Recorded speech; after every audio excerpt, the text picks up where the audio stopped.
My name is Sloane, and this is the tale of the night my family made it painfully obvious I didn't fit in. I arrived at my sister's wedding, ready to join the festivities, flash a grin for the photos, and slip into my usual role as the dutiful daughter. But the second I walked through the door, an uneasy feeling crept in. Then I saw it, my seat. Not with the family, not even in the grand hall, but tucked away outside, practically next to the coat hooks. At first I chalked it up to a mix-up. It wasn't. It was a deliberate signal, loud and clear. You're insignificant. Thing is, when you sideline someone for too long, they eventually stop trying to belong. That night I made a decision, and what unfolded next? Let's just say it left everyone stunned. I pulled into the venue's parking lot, my hands clutching the steering wheel a bit too hard. A lavish five-star ballroom in downtown Chicago sparkled with shimmering chandeliers, polished marble floors, and flower displays that cost more than my monthly rent. The wedding oozed extravagance. Everything except my presence. Taking a steadying breath, I stepped out of my car, brushing down my navy blue dress. I wasn't there to stir trouble or steal the spotlight. It was Odessa's moment, and I'd long since accepted I wasn't the cherished sibling. I just didn't expect them to rub it in my face so publicly, so cruelly. Inside, a wedding planner with a dazzling, almost forced smile welcomed me at the check-in desk. "Name," she chirped. "Sloane," I replied, my tone steady, composed. "Sloane Hathaway." Her smile wavered slightly. My gut twisted as she scanned the seating chart. Then a flicker of pity crossed her face. I knew that look and I despised it. "Oh, right, here you are," she said, handing me a tiny place card. "You're, seated over there." She paused, then gestured toward a corridor just beyond the main ballroom. I furrowed my brow. "Excuse me." Her smile strained further. "Your table's just outside the reception area." My gaze darted to the giant seating chart beside her. Vivian and Harold Hathaway, my parents, sat front and center with the bride and groom. Odessa's best friends, Dominic's far-flung cousins, even his co-worker's girlfriend, all had spots inside. My name? Nowhere to be found. I turned back to the planner. "There's got to be a mistake." Her expression tightened. "I'm afraid that's your assigned spot." A slow, simmering heat flared in my chest. Not even a back row seat in the ballroom. They'd banished me to the hallway like some last-minute guest they felt obligated to include, not a daughter. Still, I clung to a foolish shred of hope that this was an error, that my own mother wouldn't let this stand. I spotted her across the room, glowing beside Odessa, fussing over her gown. My sister looked flawless, radiant, the golden child she'd always been. Odessa caught my eye, tilted her head and smirked, a smirk that said it all. I pushed forward. "Mom," I said, keeping my voice casual, "can I have a word?" Vivian barely glanced my way. "Oh darling, not now, we're swamped. Can't you see? It'll just take a moment." I pressed, jaw tight. She sighed, irritated but relenting, and stepped aside. Odessa stayed put, watching her smirk widening. "I just checked my seat," I said. "It's in the hallway." Vivian gave a dismissive little hum. "Well, we had to prioritize close family at the main tables, Sloane." I blinked. "Close family? I am close family." She let out a light, artificial laugh as if I'd said something ridiculous. "Oh, sweetheart, don't be so theatrical." Odessa chimed in then. "Did they mess up your seat?" "That's too bad," she said, her tone thick with mock pity. "Weddings are so hectic, little things slip through the cracks." Her eyes gleamed with delight. She knew this was no oversight. I turned to my mother again. "Mom, you're fine with me being stuck outside away from everyone?" Vivian sighed once more, clearly done with me. "Sloane, don't blow this out of proportion. It's Odessa's big day. Just be thankful you're here." "Thankful?" The word stuck in my throat, sharp and sour. Thankful for being treated like an unwanted guest at my sister's wedding? Thankful for being pushed aside, erased? I started to speak, but my father, Harold, ever the silent, conflict-avoiding figure, cut in. "It's just a seat, sweetheart," he muttered, not even meeting my eyes. "Let's not spoil the vibe." That was it. His entire contribution. I didn't bother replying. What was there to say? Then a new voice broke through. "That's a curious setup," it said. I turned to see Celeste, Dominic's mother, standing nearby, champagne flute in hand. Her gaze flicked to Odessa, then back to me, her face a mask. Odessa tensed slightly. Vivian flashed a polished smile. Oh, Celeste, you know how tricky these events can be. We did our best to fit everyone in. Celeste hummed, unconvinced, her eyes lingering on me a beat too long as if she saw more than she let on. I held her stare, unsure what it meant. Odessa looped her arm through Mom's, smoothly redirecting the moment. Mom, we should check on the cake before the reception kicks off.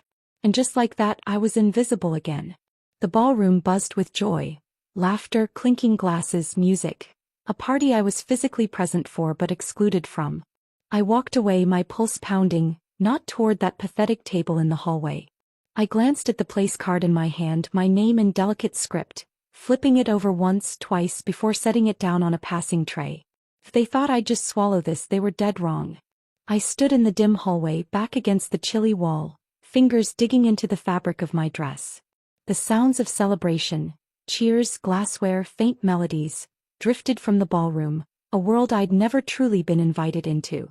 The isolation wasn't new, but the sting of this public rejection cut deeper, like salt in a familiar scar. This wasn't a fluke. They wanted me to feel worthless, and damn it, they'd pulled it off. The ache in my chest wasn't just from tonight. It was years of being the overlooked one, the spare. My mind slipped back unbidden to 3 years ago. I was at my parents' house poking around my old room. I hadn't visited in ages and it showed. Dust coated the corners, my childhood books sat untouched, photos on the wall trapped in a past I'd outgrown. I wasn't looking for anything specific, just passing time while Mom prepped some lavish meal for Odessa's arrival. It was always about Odessa. Then I noticed it, a small leather journal peeking out of her nightstand.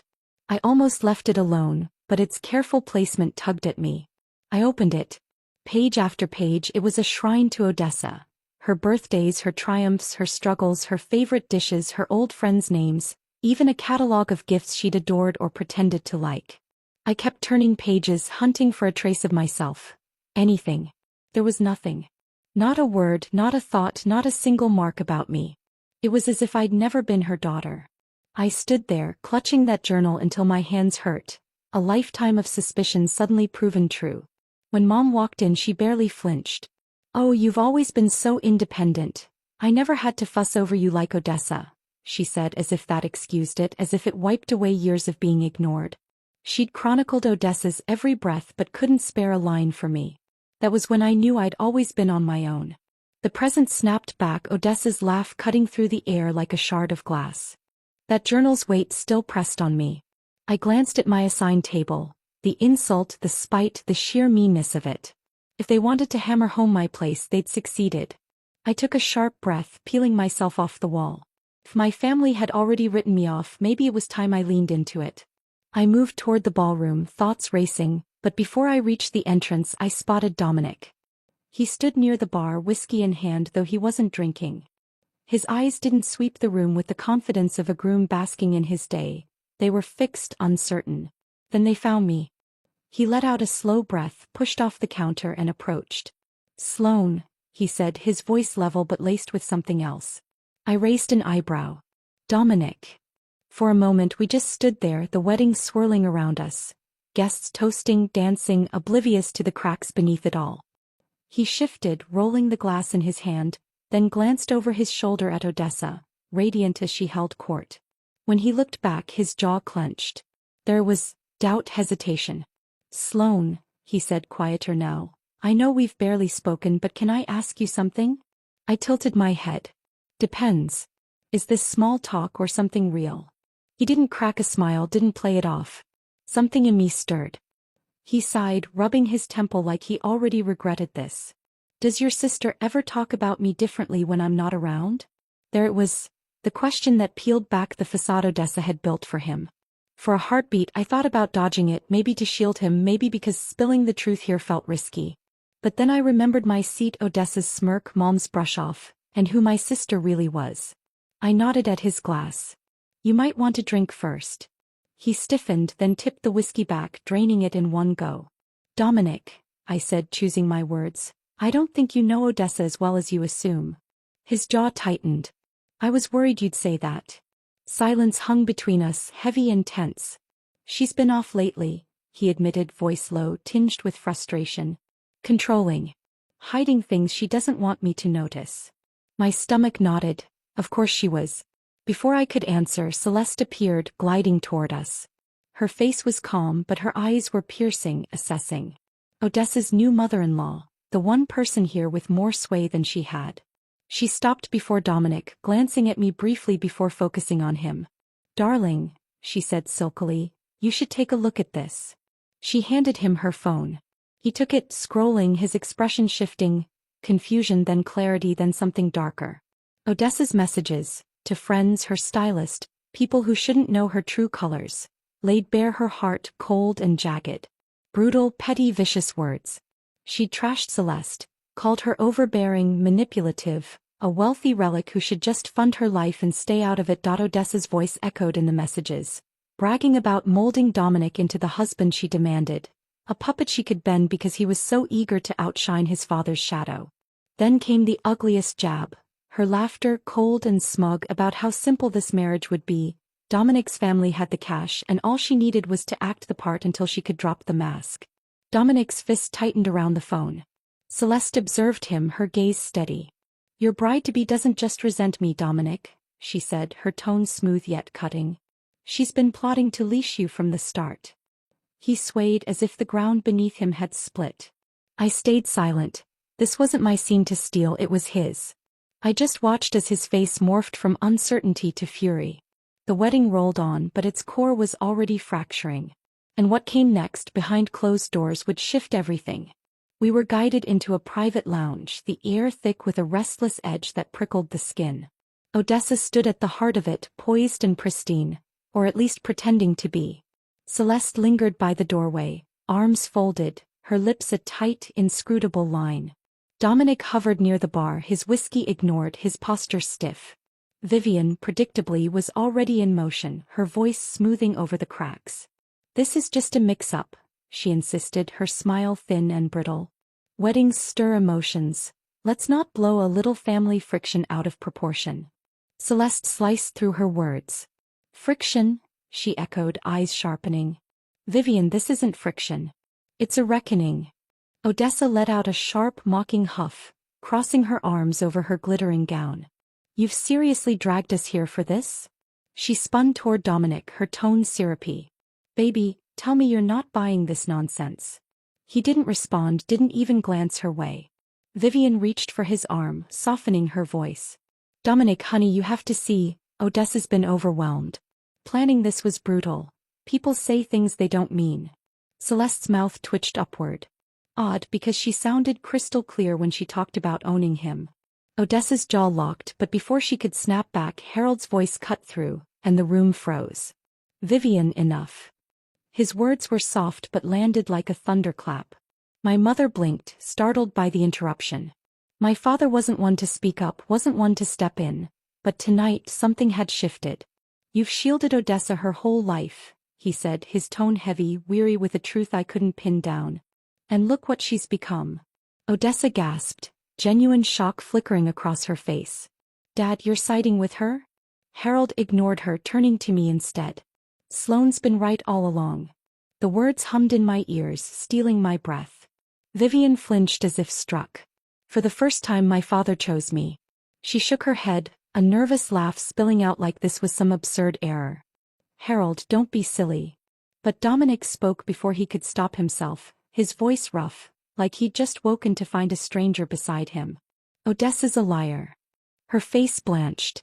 "Excuse me." I stepped forward, locking eyes with my mother. I needed her to feel this, to carry its weight. "If you keep defending her," I said quietly, "you'll lose more than just me, Mom." Vivian wavered. Odessa saw it and unraveled, her voice turning brittle with panic. "You're all ganging up on me because of her?"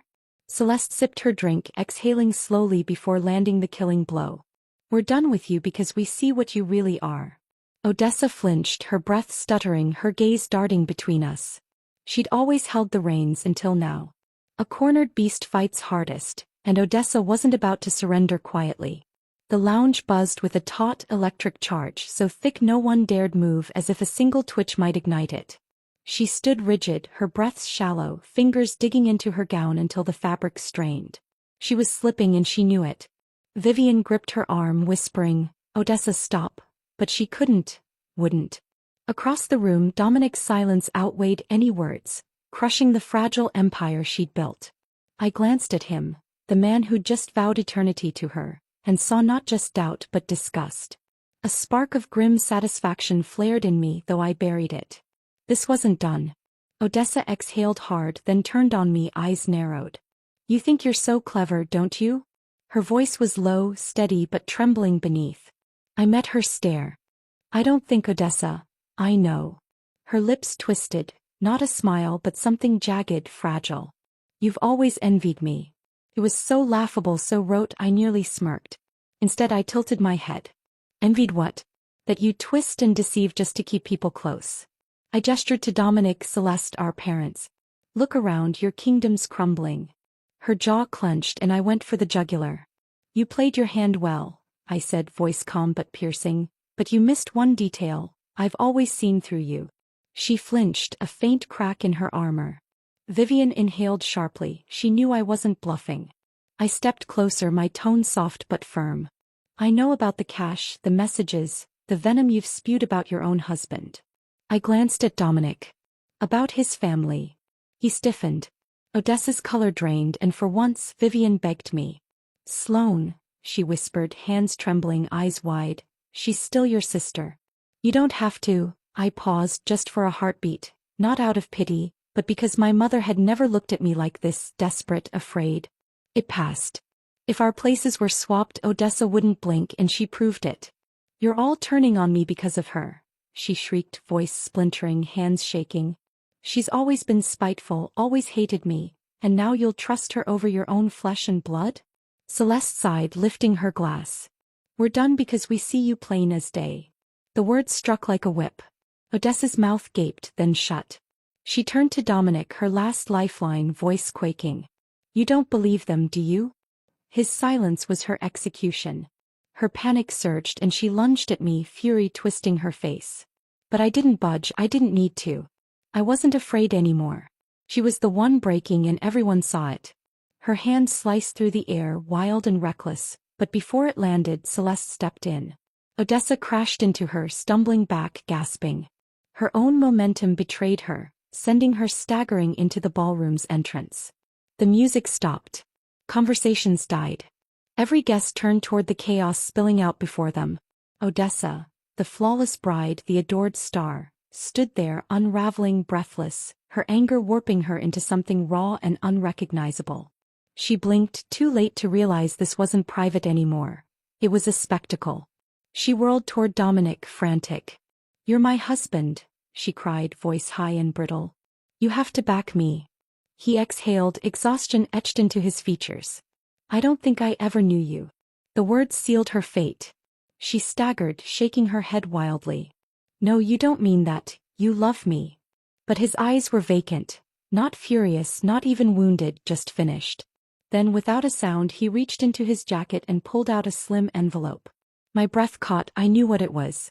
So did she. Her face went ashen. What's that? He didn't flinch. Annulment papers. A gasp rippled through the crowd. Even I felt its gravity, the end of the pristine illusion she'd crafted. Her hands shook as she stared at the envelope. You had this ready? Celeste stepped forward, arms crossed, voice icy. Of course he did. Odessa's lips parted but no sound came.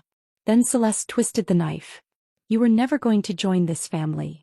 Odessa reeled, her reality collapsing, but she wasn't finished. She still had one card left, vengeance. Her chest heaved, her perfect curls slightly askew, hands trembling. This couldn't end here, not for her. She pivoted to Vivian, voice softening, threaded with just enough fragility. Mom, you know this isn't true. They're trying to destroy me. Vivian wavered. Of course she did. She'd spent decades polishing Odessa's messes, excusing her flaws. Her lips parted, eyes flickering between us. The daughter she'd coddled and the one she'd cast aside. Odessa, she began, voice shaky. Odessa seized it, clutching her hand, pressing it to her chest in a theatrical plea. Mom, you know me, you know I love Dominic. I'd never. Dominic's voice cut through, flat and final. Stop. He held papers stapled, his grip unyielding. Odessa froze. Celeste edged closer, her expression lethal.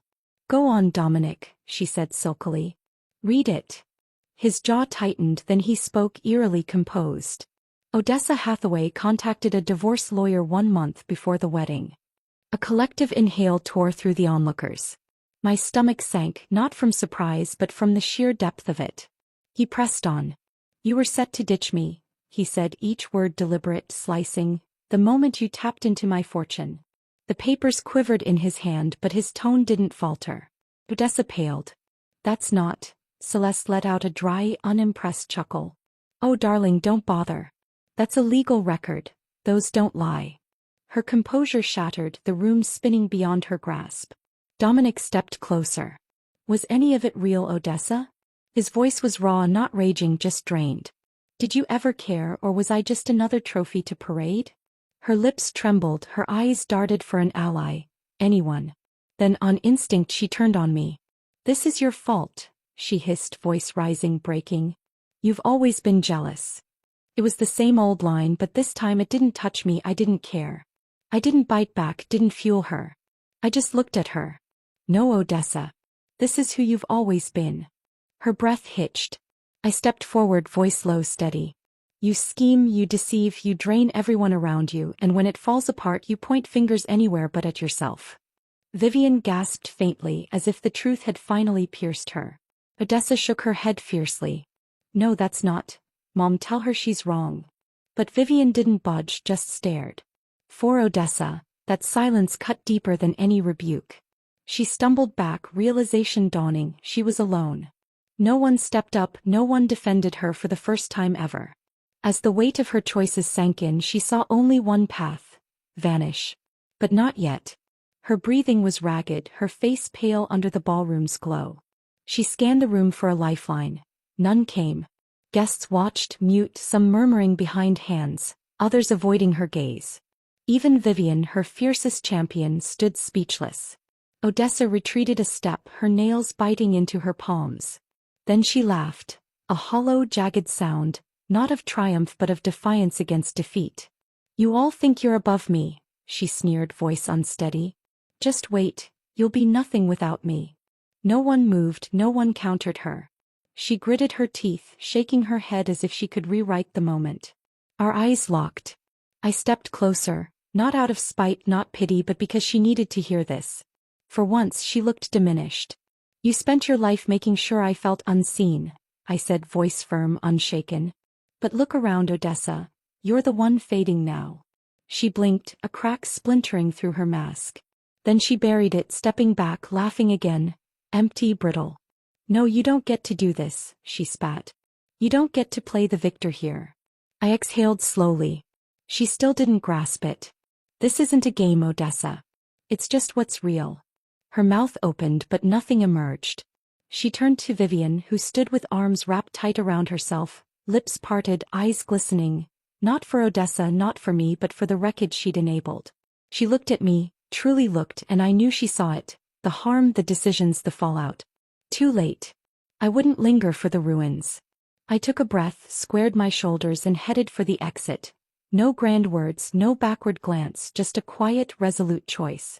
I pushed through the ballroom doors into the crisp night, the cold air sharp and renewing in my lungs. Standing there, gazing at the city lights sprawling beyond the courtyard, I felt it, a fresh start shimmering ahead. The past lingered, but I'd learned not all endings demand a bow tied around them. A week's passed since that wedding, since I left them all standing there, dumbfounded, unsure how to move forward without me in my usual place. The aftermath hit fast. I flicked through my phone. Missed calls, unread texts, mostly from Vivian. Some were apologies, others defenses.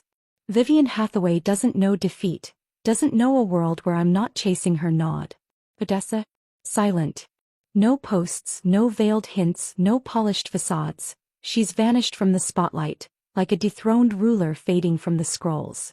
The family chat still hums. Updates, laughs, old jabs, just without me. It should sting, that exclusion, but it doesn't. For once, I don't crave a spot in something that never welcomed me true. The call came that evening. I let it ring twice before picking up. Vivian's voice wavered. I know I've messed up, she said, as if it were that neat. I said nothing. She sighed, unsteady. I just I don't know how to mend this. I shut my eyes, leaning into my couch. There's no mending. Some scars don't fade and some shouldn't. I didn't voice it. She waited, hoping I'd toss her a lifeline, a way to erase this. I wouldn't. Eventually she got it. I just wanted you to know, she murmured, then the line clicked off. Later, a message popped up, not a plea this time but an offer. Dinner, a silent olive branch. For the first time I weighed saying no. Not from bitterness but because I don't need their approval anymore. Staring at that text, its quiet heft, I realized something. This isn't about them picking me now. It's about me picking myself. I wandered through my apartment, pausing at the little bookshelf by the window. Old photos sat there, snapshots of a life I once ached to claim. I lifted one, a Christmas shot from years back. Odessa beamed at the center, Vivian's hand on her shoulder, me barely in the frame, an afterthought. I set it down, left it there. Instead I moved to the window, breathing in the night's stillness.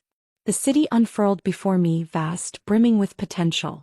For the first time I tasted it, freedom. Before we close this chapter, here's something worth carrying. Family isn't tied to blood.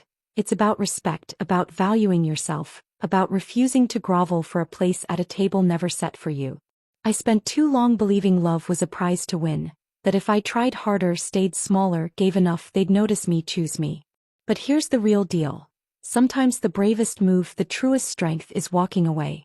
Not every tale needs a tidy end, not every hurt heals with a sorry. And that's fine. The real mending, the real power comes when you claim yourself. So, tell me, have you ever had to step away from someone or something to guard your own calm? Ever seen that staying would cost more than leaving ever could? Drop a 1 in the comments if this hit home, or let me know where you're tuning in from. I love hearing your takes, your lives. Want more like this, raw, real, packed with lessons we all need? Hit subscribe because there's plenty more coming.